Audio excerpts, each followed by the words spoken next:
Eh bien, chers frères et sœurs dans le Christ, bonjour.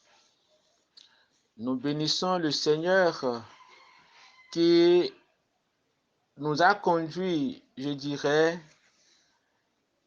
à la fin de ce temps de carême.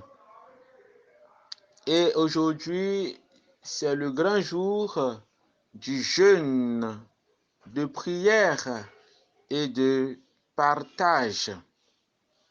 Dans le texte que nous venons d'écouter, tiré de la lettre aux Hébreux,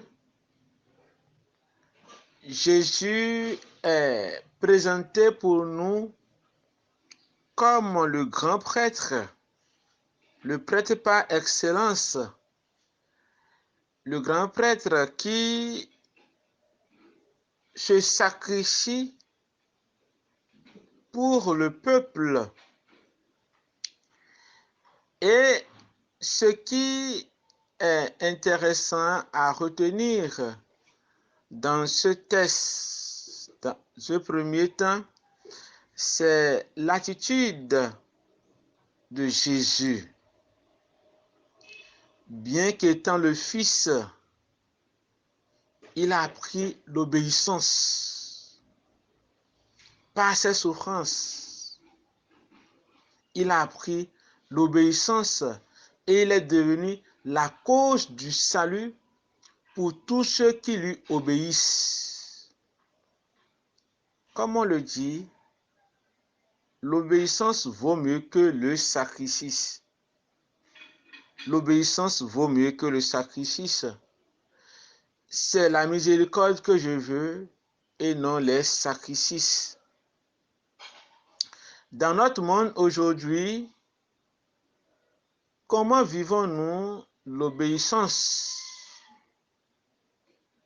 Est-ce que notre obéissance nous conduit à la vraie liberté ou l'obéissance nous plonge encore dans l'esclavage? Parce que nous obéissons peut-être ou souvent par crainte de châtiment. Et même là aussi, c'est parce que nous fuyons ou nous voulons éviter le châtiment. Et là, nous ne sommes pas témoins de la vérité. Nous ne témoignons pas de la vérité. Jésus, dans le récit de la Passion que nous écouterons aujourd'hui, il nous dira, je suis venu dans le monde pour rendre témoignage à la vérité. Je suis venu dans le monde pour rendre témoignage à la vérité. Et Pilate va lui demander, qu'est-ce que c'est que la vérité? Qu'est-ce que c'est que la vérité? Et ne répondant pas, il garde le silence. Et le silence de Jésus est si éloquent que Pilate ne s'attendait pas à cette réaction. Oh, Jésus nous l'a déjà dit bien avant sa passion. Moi, je suis le chemin. Je suis la vérité. Je suis la vie. Je suis le chemin. Je suis la vérité et je suis la vie. Jésus a appris l'obéissance par le mystère de sa passion, de sa mort et de sa résurrection. Dans le texte, on nous dit, en effet, le grand prêtre que nous avons n'est pas incapable, lui, de partager nos faiblesses. En toutes choses, il a connu l'épreuve comme nous et il n'a pas péché. Jésus nous le dit, si quelqu'un veut être mon disciple, qu'il renonce à lui-même, qu'il prenne sa croix au jour le jour et qu'il me suive. Alors, comment est-ce que je prends ma croix au jour le jour à la suite du Christ? La croix, instrument de supplice. La croix, instrument de condamnation. Jésus a transformé l'arbre de la croix en arbre de vie. L'arbre de la croix, un arbre de vie. Alors aujourd'hui, le monde dans lequel nous sommes, depuis 3 ans déjà, nous sommes en train de passer une pandémie qui fait ravage, beaucoup de ravages sous d'autres cieux. Mais est-ce que nous lisons le message du Seigneur pour chacun de nous? Un message qui nous renvoie à une disposition intérieure de conversion et de retournement au Christ. Lui, le grand prêtre par excellence, qui n'a pas honte de nous appeler ses frères, parce qu'il est venu pour nous sauver. Alors, est-ce que mon obéissance me porte à la vraie liberté, cette liberté qui est encadrée par la vérité, la justice et l'amour? Beaucoup de choses se passent dans le monde aujourd'hui et nous nous posons toujours la question, où est Dieu? Pour que tout cela arrive,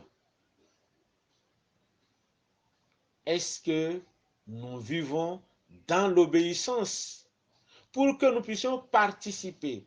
Parce que on dit, ayant souffert, il a appris l'obéissance et devient cause du salut pour tous ceux qui lui obéissent.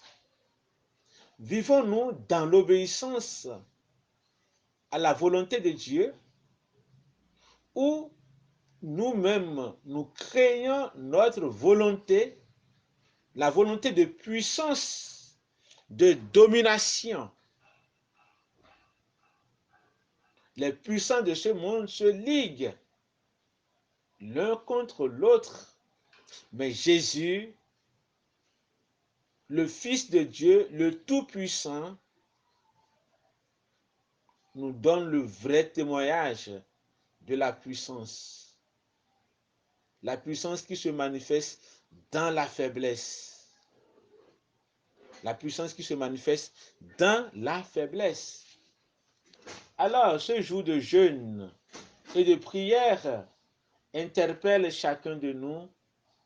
Ce jour de la passion du Christ interpelle chacun de nous. On nous dit dans le texte, avançons-nous donc avec pleine assurance vers le Dieu Tout-Puissant qui fait grâce pour obtenir miséricorde et recevoir en temps voulu la grâce de son secours. Jésus nous a ouvert le chemin et à nous maintenant d'emprunter ce chemin pour avoir la véritable vie. Pour avoir la véritable vie. Jésus est le modèle de l'obéissance. L'obéissance qui conduit à la vraie liberté. Jésus est pour nous celui-là qui, en se livrant, nous rachète à la vie. En se donnant, nous sauve de la mort. C'est l'obéissance. Et comme je viens de le dire, l'obéissance vaut mieux que le sacrifice. Est-ce que mon obéissance est empreinte d'amour, de charité? J'obéis pour obéir ou j'obéis par amour? Méditons ces paroles. Méditons sur le sens que nous donnons à l'obéissance dans le monde d'aujourd'hui. Demandons à Jésus, lui, obéissant jusqu'à la mort et la mort sur une croix, qui nous montre le chemin de la véritable obéissance, qui libère de tout esclavage et nous rend la liberté des fils de Dieu.